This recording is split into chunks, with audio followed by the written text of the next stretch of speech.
Hello student, स्वागत करता हूँ आप सभी का इस वीडियो में, जिसमें हम लोग ये बेसिक का लेक्चर 3 है। ठीक है, एक में पूरा सूत्र करवाए थे और दूसरे में हम लोग पढ़े थे a प्लस बी के होल स्क्वायर, ए माइनस बी के होल स्क्वायर, ए प्लस बी के होल क्यूब, ए माइनस बी के होल क्यूब। और इसके बाद इसमें एक और चीज़ पढ़े थे a प्लस बी प्लस सी के होल क्यूब। ये 5 चीज़ें हम लोग पढ़ चुके हैं। आज हम लोग आयत पढ़ेंगे, वर्ग पढ़ेंगे, इसके बाद वृत्त पढ़ेंगे, बेलन और शंकु। ये सभी चीज़ों का क्षेत्रफल निकालने के लिए हम लोग सीखेंगे। और तो साथ साथ आप लोग कॉपी पेन निकाल लीजिएगा और निकाल के नोट कीजिएगा। ठीक है, चलिए शुरू करते हैं। देखिए, सबसे पहले हम लोग आयत देखते हैं। आयत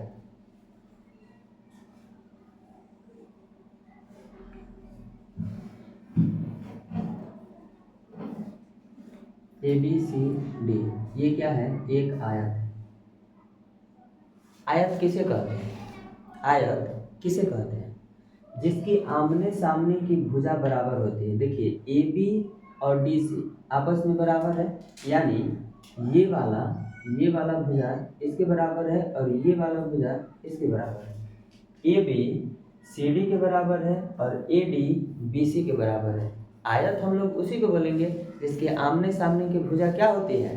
बराबर होती है, उसे हम आयत बोलेंगे। और एक गुण और होता है इसका एक कोण 90 डिग्री होता है।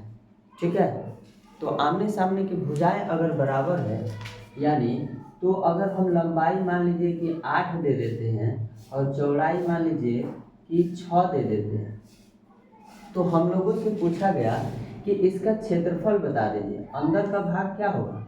अंदर का भाग क्षेत्रफल होगा। ठीक है, तो इसका क्षेत्रफल बता दीजिए कि क्या होगा।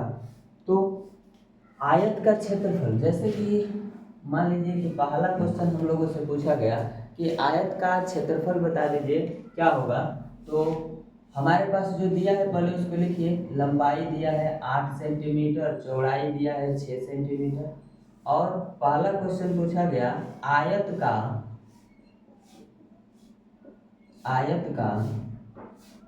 क्षेत्रफल।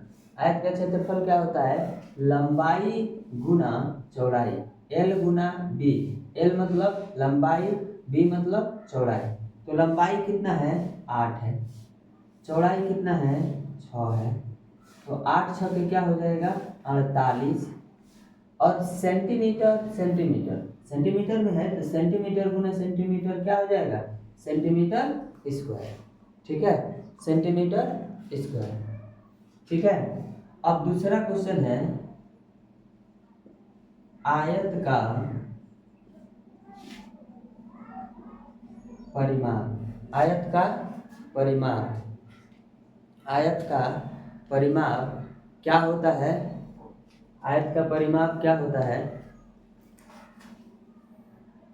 आयत का परिमाप क्या होता है? 2 इंटू लंबाई प्लस चौड़ाई, यानी 2 इंटू लंबाई कितना है जी? 8। चौड़ाई कितना है जी? 6। तो ये हो जाएगा 2। दोनों को जोड़ दीजिए। 8 6 कितना हो जाएगा? 8 6 14, यानी 14 गुना 28 सेंटीमीटर। क्यों? क्योंकि परिमाप जो है ये बाहरी माप को बोला जाता है। ये बाहर भाग जो है वो क्या है? परिमाप है। मतलब एक रस्सी टाइप का। ये परिमाप एक लंबाई होता है। परिमाप क्या होता है? लंबाई होता है। उसी को घुमा दीजिए, आमने सामने की भुजा बराबर कर दीजिए, आयत हो जाएगा। उसी को घुमा करके गोला बना दीजिए, वृत्त हो जाएगा। गोलाकार बना दीजिएगा रस्सी को तो वो वृत्त हो जाएगा। और वो बाहरी भाग उसका क्या होता है? परिमाप। बाहरी भाग मतलब क्या है? वो परिमाप है। इसमें और एक चीज हम लोग निकाल सकते हैं, इसके बीच का भाग, इसके बीच का ये, इसको बोलते हैं हम लोग विकर्ण। तो तीसरा आप इसी से विकर्ण भी निकाल सकते हैं। क्या होता है? आयत का विकर्ण। आयत का विकर्ण क्या होता है? अंडर रूट लंबाई स्क्वायर प्लस अंडर रूट लंबाई स्क्वायर प्लस चौड़ाई स्क्वायर। ठीक है, तो ये हो जाएगा, लंबाई कितना है जी, लंबाई है 6, चौड़ाई कितना है जी, सॉरी लंबाई है 8 और चौड़ाई है 6, मतलब कितना, 8 8 64, 6 के 36, मतलब क्या हो जाएगा, 8 8 64 और 6 के 36, दोनों को जोड़ दीजिएगा तो ये हो जाएगा 100, यानी कि ये हो गया कितना सेंटीमीटर, 100 का वर्गमूल 10, यानी 10 सेंटीमीटर। इसके बीच का जो विकर्ण है वो कितना है, 10 सेंटीमीटर का है। ठीक है, ये है आयत। आयत में हम लोग पढ़े क्या, आयत का क्षेत्रफल निकालने सीखे। आयत का क्षेत्रफल क्या होता है, लंबाई गुना चौड़ाई। लंबाई है 6 और चौड़ाई है, लंबाई है 8 और चौड़ाई है 6, तो ये हो जाएगा 8 छके 48 सेंटीमीटर स्क्वायर इसका क्षेत्रफल हो जाएगा। आयत का परिमाप का सूत्र क्या होता है, आयत का परिमाप का सूत्र होता है 2 इंटू लंबाई प्लस चौड़ाई, और यानी 2 और इंटू लंबाई कितना है 8 है, प्लस सूत्र से चौड़ाई कितना है 6 है, तो 2 8 6 14, 14 गुना क्या हो गया 28। इनका बाहरी माप कितना है जी, 28 है। ठीक है, इसके बाद हम चाह रहे हैं विकर्ण निकालना। विकर्ण, तो आयत का विकर्ण का सूत्र क्या होता है, आयत का विकर्ण का सूत्र होता है अंडर रूट लंबाई स्क्वायर प्लस चौड़ाई स्क्वायर। अंडर रूट लंबाई 8 है, चौड़ाई कितना है 6 है, तो 8 8 64, 6 के 36, दोनों को जोड़िए 100 और 100 का वर्गमूल क्या होगा 10 होगा। ये हो गया आपका आयत। ठीक है, देख लीजिए। चलिए आगे देखते हैं।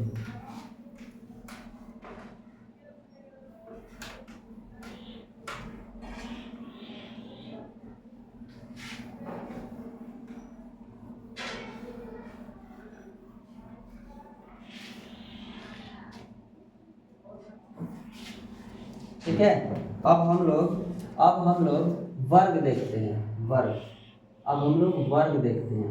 ठीक है, वर्ग में वर्ग किसे कहते हैं, इसका भी नाम लीजिए ए बी और सी। ये है वर्ग। वर्ग किसे बोलेंगे, वर्ग जिसके आमने सामने की भुजा बराबर होती है उसे हम लोग क्या बोलेंगे, वर्ग बोलेंगे। ठीक है, जिसकी आमने सामने की भुजा क्या होती है, बराबर होती है, सॉरी जिसकी सभी भुजाएं आपस में, जिसकी सभी भुजाएं आपस में बराबर होती है उसे हम क्या बोलेंगे, वर्ग बोलेंगे। और इसका प्रत्येक कोण 90 डिग्री का होता है।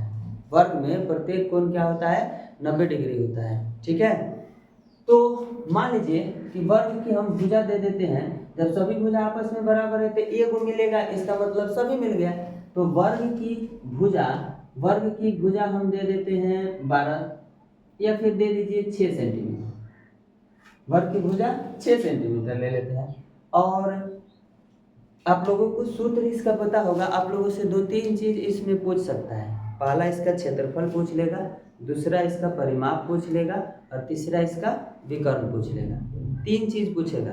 ठीक है, वर्ग में कितना चीज पूछेगा, 3 चीज, एक क्षेत्रफल, दूसरा परिमाप और तीसरा विकर्ण।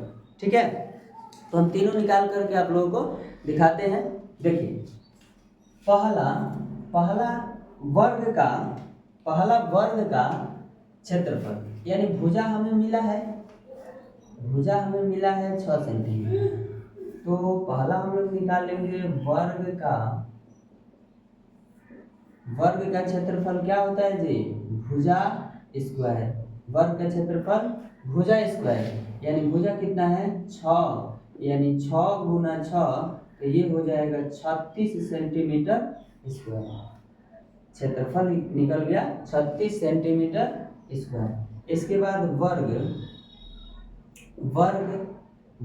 का परिमाप,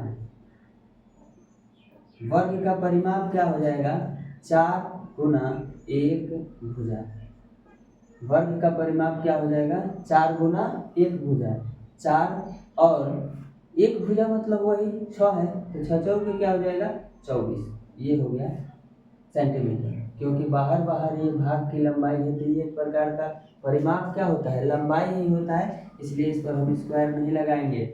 और इस पर क्षेत्रफल का मात्रक होता है। वैसे मात्रक जिस यूनिट के अनुसार यहाँ मात्रक बदल जाता है। अगर लंबाई चौड़ाई मीटर में है तो हम लोग मीटर स्क्वायर दे देंगे, किलोमीटर में है तो किलोमीटर स्क्वायर हो जाएगा, सेंटीमीटर में है तो सेंटीमीटर स्क्वायर हो जाएगा, ऐसा होता है।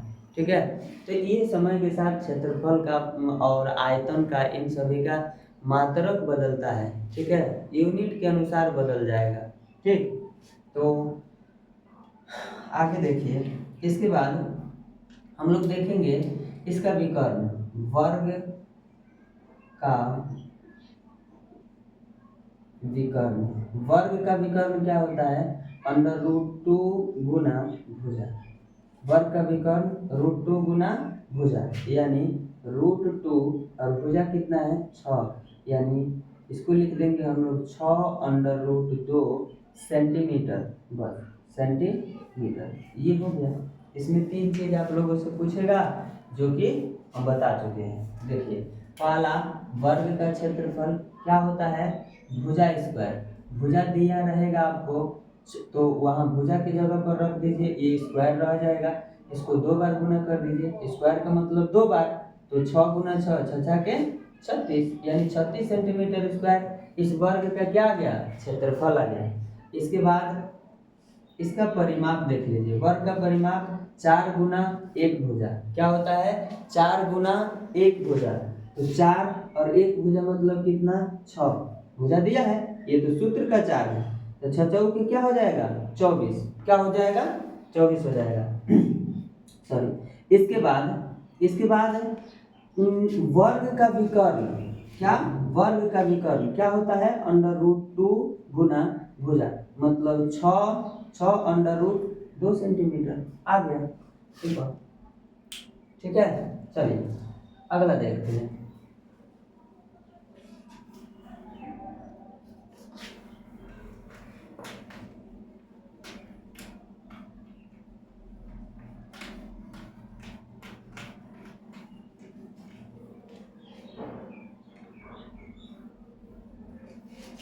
देखिए, अगला हम लोग देखते हैं त्रिभुज।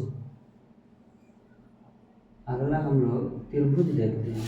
त्रिभुज में नाम दीजिए ए, बी और सी। ए, बी और सी, इसमें कुछ खास बातें आप लोगों को सीखना है। ठीक है, इसका आपसे पूछेगा क्षेत्रफल, परिमाप, अर्ध परिमाप। ठीक है, और त्रिभुज भी कई प्रकार के होता है, तो हम लोग सिर्फ समकोण के बारे में पढ़ लेते हैं। इसके बाद विषमबाहु, समबाहु, ये सब अलग फॉर्मेट में यूज किया जाता है, उसका थ्योरम ये सब में। ठीक है, तो यहाँ देख लीजिए, हम लोग कुछ सीख लेते हैं पहले। त्रिभुज की आप लोग हमेशा याद रखिएगा, त्रिभुज की सबसे बड़ी भुजा क्या होता है जी, कर्ण। क्या होता है, त्रिभुज की सबसे बड़ी भुजा कर्ण होता है, यानी कि ये है सबसे बड़ा, तो कर्ण हो जाएगा। ठीक है, इसके बाद लंब और आधार सिचुएशन के अनुसार बदलता है। अगर थीटा अगर इस जगह पे, यानी इस त्रिभुज में कोण यहाँ बन रहा है, तो इसके आधार पर कर्ण और जिस भुजा का थीटा के साथ कॉम्बिनेशन है वो हो जाएगा क्या, आधार, और उसके सामने वाला हो जाएगा लंब। लेकिन ये हमेशा के लिए सत्य नहीं है। अगर थीटा यहाँ बन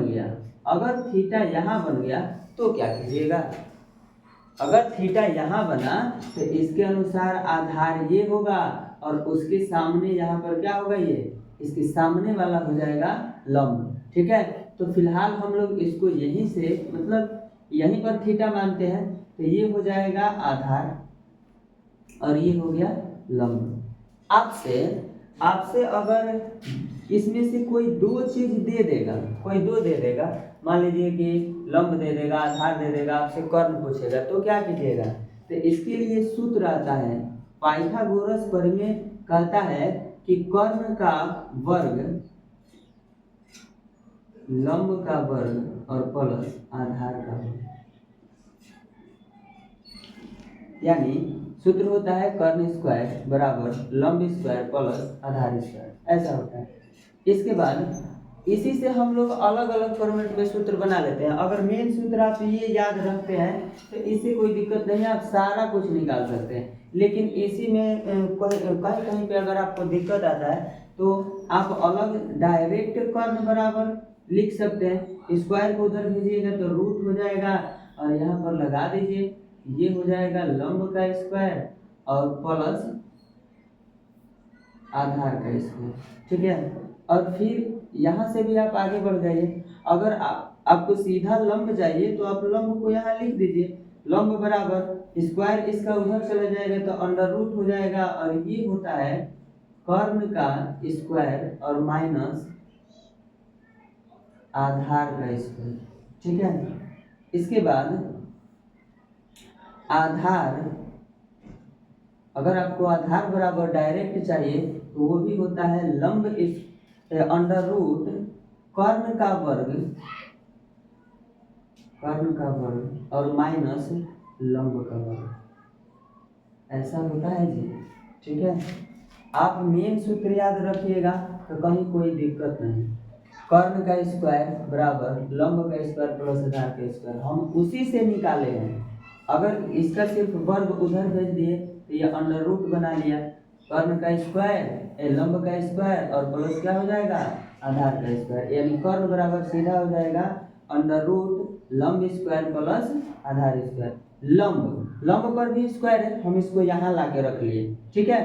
तो लंब और इसको उधर भेज दीजिए, इसको उस साइड भेजिए, इसका वर्ग उधर भेजिएगा तो अंडर रूट होगा और इसको इधर ला लीजिए, इसको अपनी जगह पर रहने दीजिए, इसको इधर ला लीजिएगा तो कर्ण अपनी जगह पर है लेकिन ये बराबर की इधर आया तो क्या हो जाएगा, ये बराबर की इधर आया तो माइनस में हो जाएगा, यानी आधार का स्क्वायर, ये हो गया।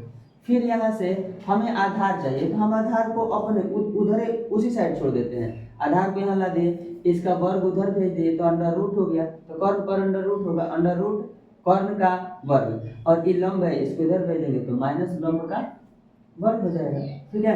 तो कर्ण बराबर अंडर रूट लंब का स्क्वायर प्लस आधार का स्क्वायर, इसके बाद लंब बराबर अंडर रूट कर्ण का स्क्वायर माइनस आधार का स्क्वायर, आधार बराबर अंडर रूट कर्ण का स्क्वायर माइनस लंब का स्क्वायर, ऐसा होता है, ठीक है।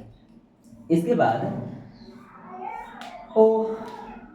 हम लोग चलते हैं इसके क्षेत्रफल की ओर, ठीक है, कि क्षेत्रफल कैसे निकाला जाए। हम मानते हैं कि लंब हमें कुछ दिया गया है, लंब को हम a मान लेते हैं और मान लीजिए कि ये 6 दिया गया है। इसके बाद आधार को आप b मान लीजिए और इसको ये मान लीजिए कि 8 दिया गया है और इसको h बोला जाता है, तो हम लोग बोल देंगे h नहीं मानेंगे, इसका b, इसको c मान लेते हैं, c यानी कि कितना 10 सेंटीमीटर, ठीक है। तो आपसे पूछा जाएगा कि इसका क्षेत्रफल बताइए, त्रिभुज का क्षेत्रफल। आप सबसे पहले यहाँ पर लिख दीजिए a बराबर कितना 6 सेंटीमीटर, b बराबर कितना है 8 सेंटीमीटर और c बराबर कितना है 10 सेंटीमीटर, ठीक है। तो आप यहाँ से बोलिएगा पहला नंबर त्रिभुज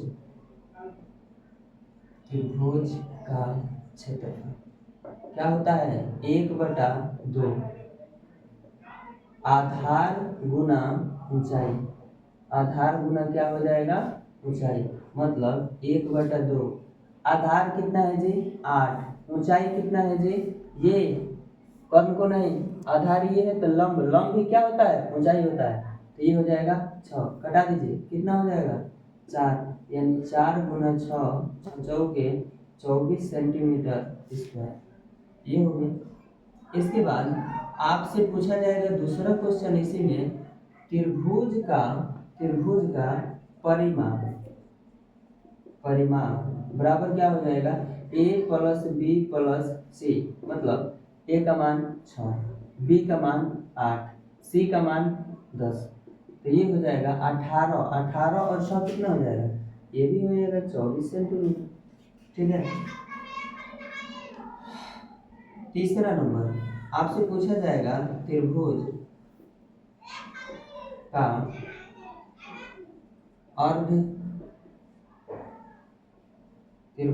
अर्ध परिमाप a प्लस बी प्लस सी और बटे 2। ए का मान 6, बी का मान 8 और सी का मान 10 और बटे में 2।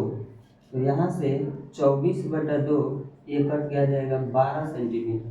ठीक है, ये 3 चीज़ आपसे इसमें पूछेगा। ठीक है, 3 चीज़ पूछता है समकोण त्रिभुज में, आप इसका इस्तेमाल कीजिएगा। और ये बस बेसिक बेसिक सवालें हैं, कुछ खास नहीं है, फिर भी देख लीजिए, जिनको नहीं आता होगा वो। क्या होगा, त्रिभुज का क्षेत्रफल 1/2 आधार गुना ऊंचाई। 1/2 आधार कितना है, आधार है 8, तो 8 और ये ऊंचाई 6, यानी कटा दिए तो 6 चौके 24, 6 गुना 4 6 चौके 24। त्रिभुज का परिमाप क्या होता है, त्रिभुज का परिमाप होता है a + b + c, मतलब तीनों भुजाओं को जोड़ दीजिए, इसको इसको इसको सभी को जोड़ दीजिएगा तो परिमाप तो निकल ही जाएगा ना, तो निकल गया, ये हो गया 24।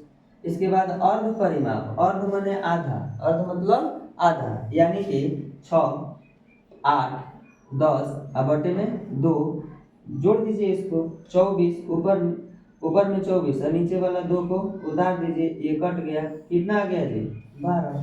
सिंपल, क्या कोई दिक्कत। अच्छा, इसका इस्तेमाल उस जगह पर होगा जहाँ पे आपको 2 को दिया रहेगा और 1 नहीं कोई दिया रहेगा, तब आप जो नहीं दिया रहेगा उसका सूत्र लगाइए और इसको निकाल लीजिए। इसको हम कभी बाद में बताएंगे, ठीक है, इसको कभी बाद में बता देंगे, अभी नहीं। अभी हम लोग अब चलते हैं बेलन की ओर। ठीक, अभी हम लोग चलेंगे बेलन की ओर।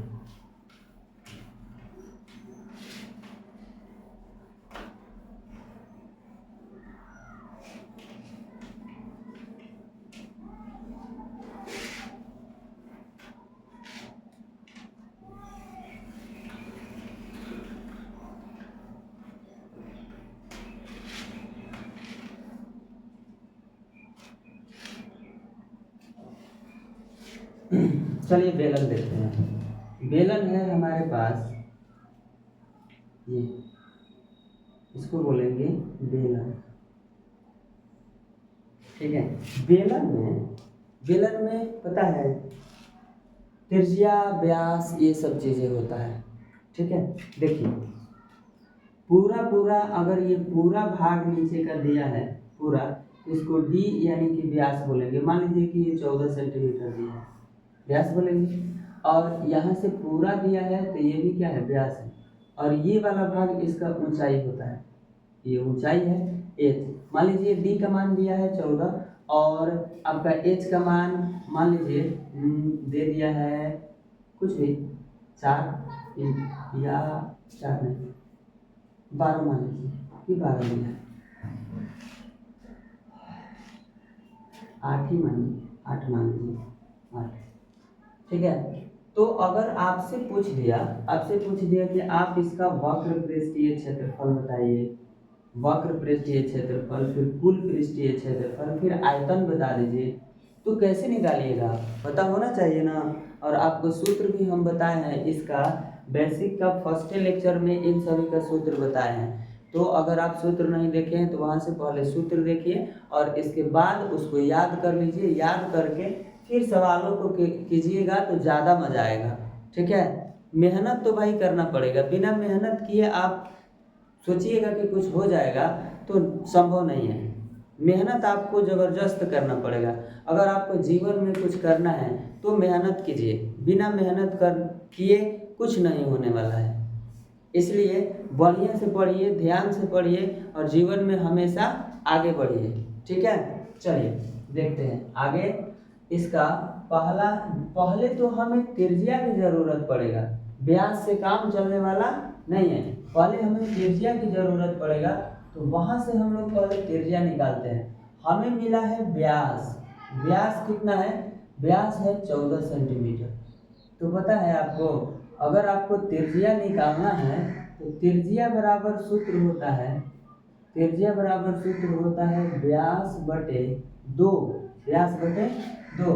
तो इसको r द्वारा सूचित किया जाता है और इसको d, व्यास को d से और ये 2, मतलब हम r बराबर व्यास लिखेंगे 2 और ये हो गया 2, कट गया, कितना आ गया जी 7 सेंटीमीटर।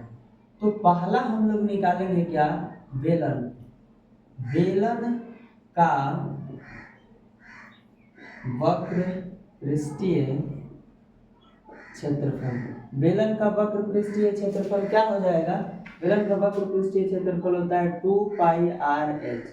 2 पाई के मान क्या?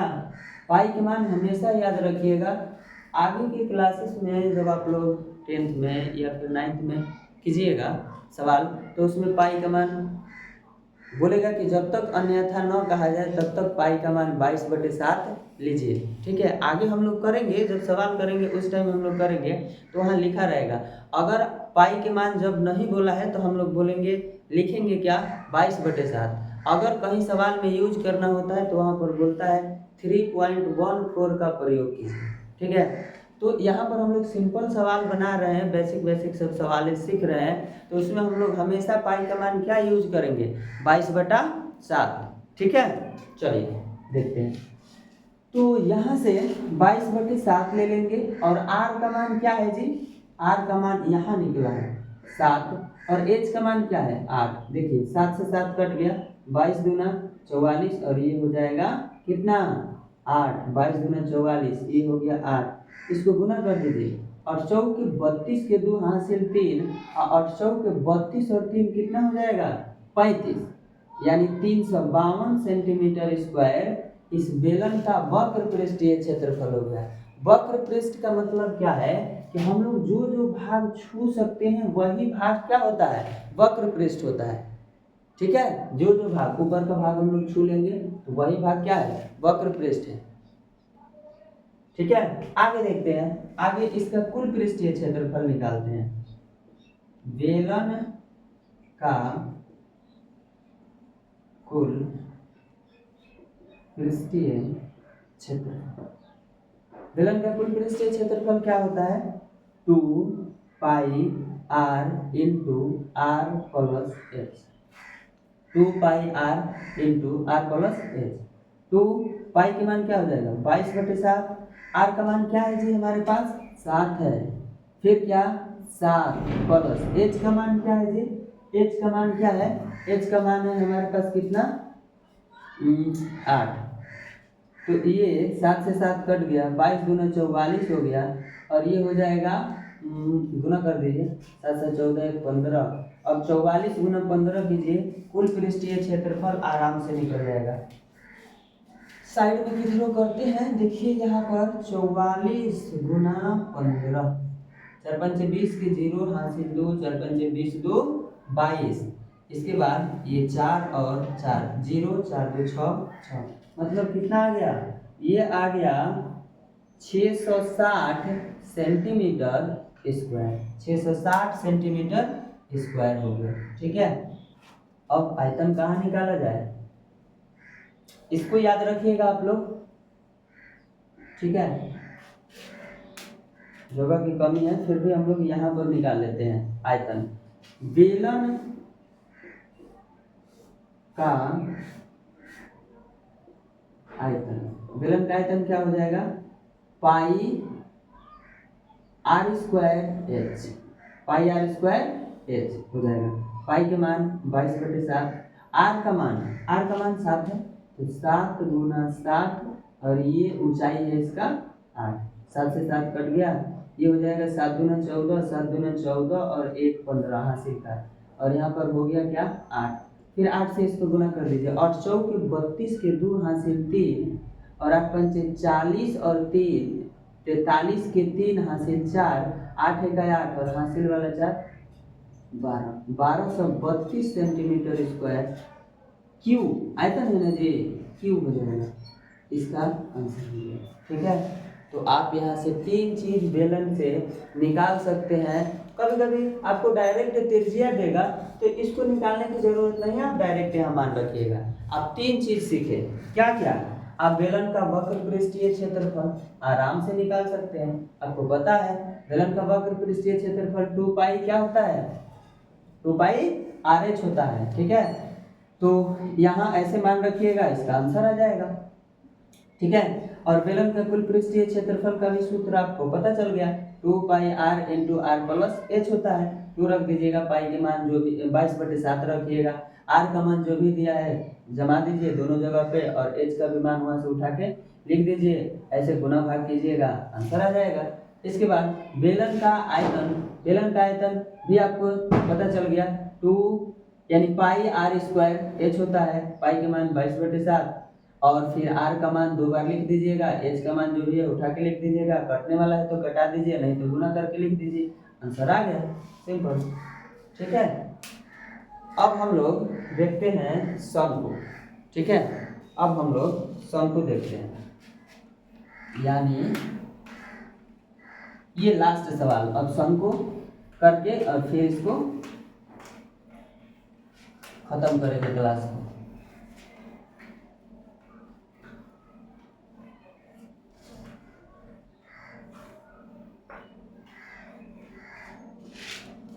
देखिए ये है शंकु,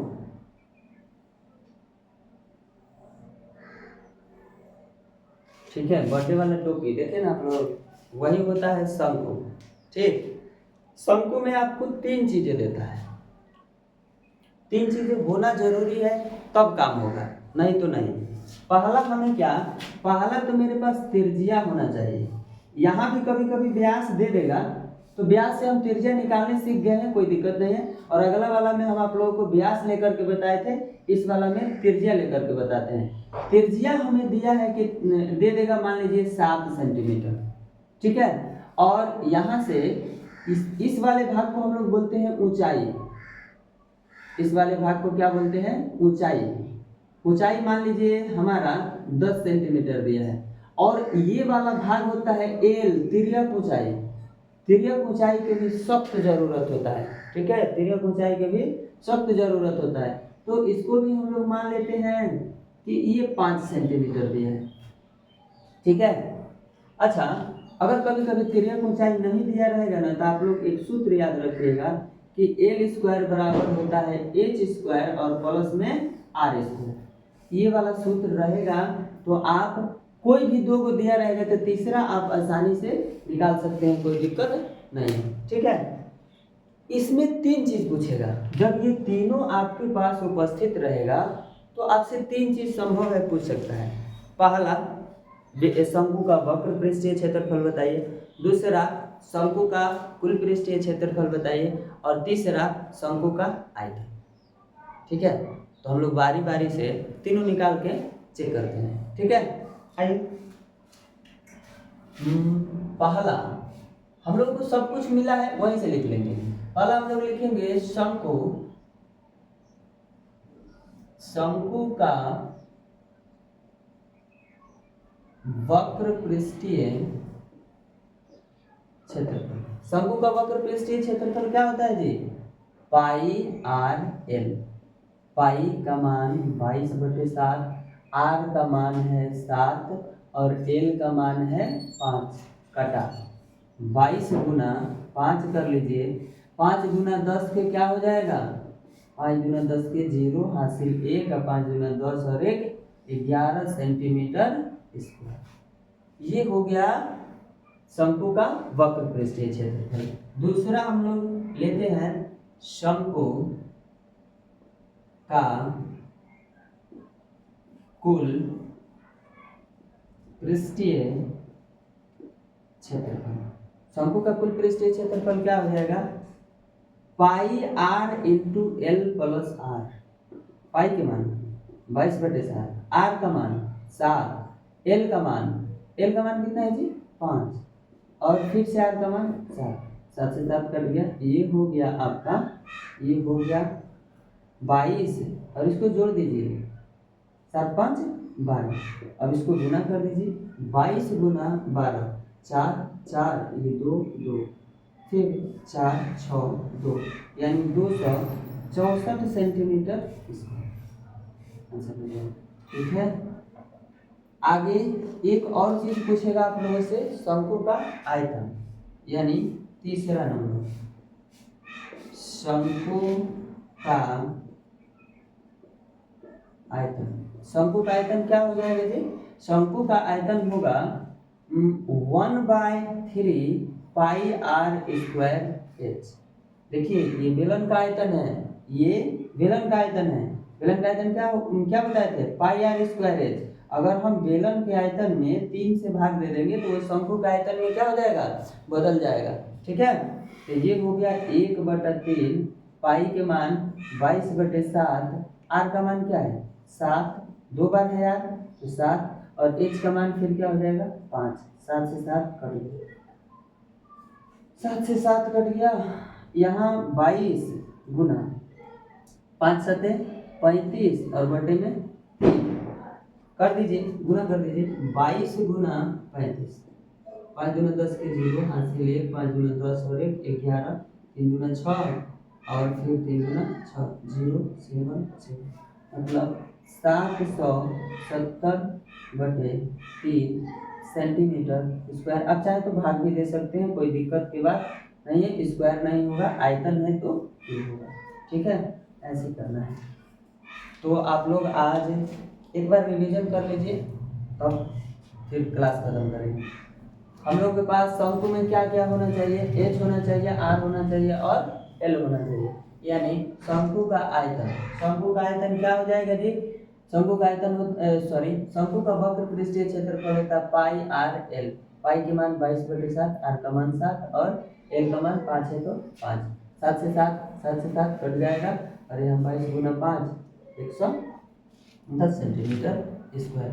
फिर शंकु का कुल पृष्ठीय क्षेत्रफल, शंकु का कुल पृष्ठीय क्षेत्रफल pi are into L plus r होता है। पाई के मान 22/7, आर का मान क्या हो जाएगा एल, और फिर आर का मान 7 है, एल का मान 5 है, फिर आर का मान कितना है 7 है। 7 से 7 कट गया, 22 उतर गया, इन दोनों को जोड़ दीजिए 12 हो जाएगा, दोनों को गुना कर दीजिए, कितना हो जाएगा 264 सेंटीमीटर। ठीक है, इसके बाद शंकु का क्या हो जाएगा आयतन। शंकु का कितना, शंकु का आयतन कितना है 1/3 पाई आर स्क्वायर एच। 1/3 पाई के मान 22/7, आर का मान 7 गुना 7 क्योंकि 2 बार है तो 7 गुना 7, और फिर एच का मान सॉरी भाई सॉरी गलत है, हम एल का मान बैठा दिए थे। एच का मान तो 10 है ना, तो यहाँ से 10 लगाइए, ये कट गया। यहाँ पर 22 गुना, इसको गुना कर दीजिए, 7 दूना 14, 7 दूना 14 15, ये हो जाएगा 10/3, और यहाँ से ये हो जाएगा 1540/3 सेंटीमीटर स्क्वायर, क्योंकि शंकु का आयतन होता है 1/3 पाई आर स्क्वायर एच, तो एच का मान कितना है 10 है। देखिए पता है ना मिस्टेक ऐसा हो। ठीक, तो ऐसे कर लीजिएगा। आप लोग क्या क्या सीखे आज, आयत का क्षेत्रफल निकालने सीख गए, इसके बाद परिमाप निकालने सीख गए, उसका विकर्ण निकालने सीख गए, फिर वर्ग में वर्ग का क्षेत्रफल, परिमाप और विकर्ण ये भी निकालने सीख गए। इसके बाद त्रिभुज में उसका क्षेत्रफल, परिमाप और अर्ध परिमाप निकालने सीख गए। बेलन में वक्र पृष्ठीय क्षेत्रफल, कुल पृष्ठीय क्षेत्रफल और उसका आयतन। शंकु में वक्र पृष्ठीय क्षेत्रफल, कुल पृष्ठीय क्षेत्रफल और आयतन सीख गए। आप लोग इतना सारा कीजिए, फिर हम लोग अगला लेक्चर में बेसिक से कुछ और इम्पोर्टेंट सब देखेंगे, और इन सभी का लिंक है कहीं ना कहीं। मैथ में आपको ये सारा सवाल मिलेगा, 9th में भी मिलेगा, 9th में मिलेगा, 10th में मिलेगा। 10th में तो और ओवर है, पता है 10th में क्या होता है, 10th में इसके नीचे कुछ लगा देगा, अर्धगोला लगा देगा। अभी तो आप लोग अर्धगोला नहीं सीखे हैं, बताएंगे अगला लेक्चर में आप लोगों को वृत्त बता देंगे, गोला बता देंगे, अर्धगोला बता देंगे, और भी जो होगा छोटा मोटा वो सब करवा देंगे। और उन सभी का कनेक्शन यहाँ पर है, ये सभी इसमें लगा देगा, इसके अर्धगोला के ऊपर वो क्या होता है मतलब कि बेलन लगा देगा। ऐसे करके बहुत सारा डायग्राम चेंज कर करके बनाता है। ठीक है, तो हम लोग करेंगे, पहले ये सब छोटा मोटा चीज़ क्लियर कीजिए, ये सब क्लियर रहेगा तो आगे के सवाल आप लोगों को बहुत अच्छे ढंग से समझ में आएगा। ठीक है, तो चलिए, थैंक यू।